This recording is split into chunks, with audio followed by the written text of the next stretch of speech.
ये लगातार cyber awareness के लिए कैंपेन चलाए जा रहे हैं और केंद्रीय सरकार और स्टेट गवर्नमेंट सभी पुलिस सारे प्रदेश की देश की पुलिस इस बात के अवेयरनेस कैंपेन चला रही है क्योंकि ये पूरा काफी बड़ा लेवल का एक अपराध है और जिसका देशव्यापी एक नेटवर्क है और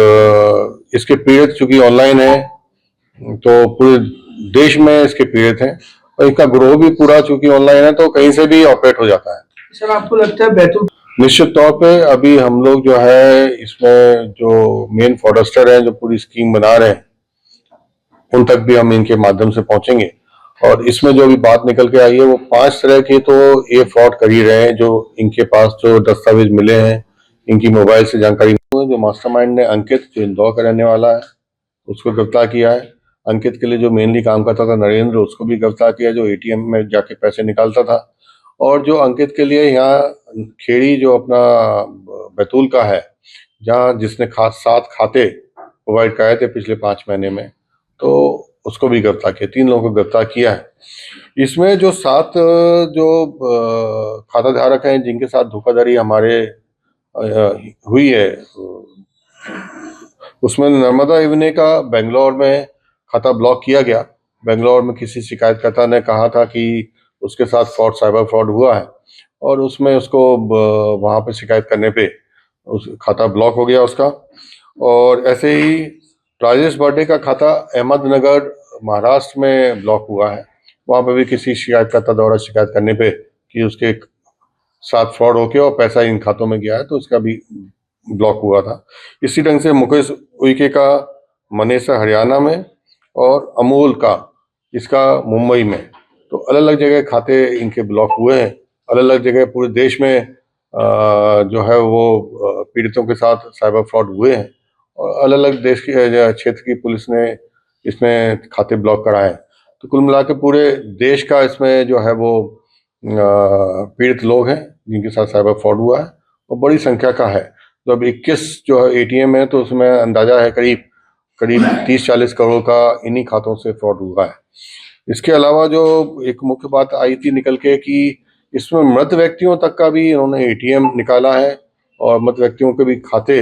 इसमें उन्होंने इस्तेमाल किए हैं जो कि एक चिंता का विषय है और इसमें हम विवेचना कर रहे हैं। सर ये जो पूरा मामला करीब 1 महीने पहले खेड़ी गांव का एक आदिवासी व्यक्ति मजदूर करने वाला विश्राम इवने ये हमारे ऑफिस में आया था और इसने बोला था कि हमारे जो अकाउंट में से पिछले 4-5 महीने में 2 करोड़ रुपए का ट्रांजैक्शन हुआ है और जिसकी मुझे जानकारी नहीं है। वह बहुत घबराया हुआ था और उसकी इस जानकारी पे से पुलिस ने पूरा जांच की। जांच में जो तथ्य आए हैं वो ये तथ्य आए हैं कि जो एक आरोपी है राजा चौहान जो कि खेड़ी का रहने वाला है वो गरीब आदिवासियों के मजदूरों के खाते लेता था और धोखे में बैंक में चूंकि वो काम करता था तो बैंक से उसका मोबाइल नंबर भी चेंज कर लेता था एटीएम भी ले लेता था और विश्राम इवने के खाते का उसी ने इस्तेमाल किया है और करीब 2 करोड़ रुपए का पिछले 5 महीने में ट्रांजेक्शन किया।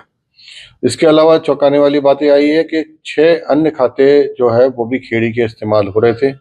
और उसमें से भी करीब करीब 1.5 करोड़ का पिछले 5 महीने में ट्रांजेक्शन हुआ है। कुल करीब 10 करोड़ का ट्रांजेक्शन पिछले 5 महीनों में इन 7 खातों से हुआ है। राजा चौहान का जो मुख्य आरोपी एक रिश्तेदार था अंकित जो कि इंदौर में रहता है। अंकित के पास सारे एटीएम कार्ड्स थे सारे खातों के और सारे खातों का मोबाइल बैंकिंग का भी काम वही करता था नेट बैंकिंग का और उसने पूरे पैसे वहां पर इंदौर में निकाले थे। उसका जो जब पूछताछ की गई और बात की गई तो एटीएम के से पैसे निकालने के लिए उसने कुछ लोगों को लगा रखा था। उसमें एक आरोपी नरेंद्र को भी पुलिस ने गिरफ्तार किया है और ये प्रतिदिन जाता था सब बैंकों से सब एटीएम से जो है वो पैसे निकाल लेता था। और इन लोगों का जो पूरा नेटवर्क अभी जब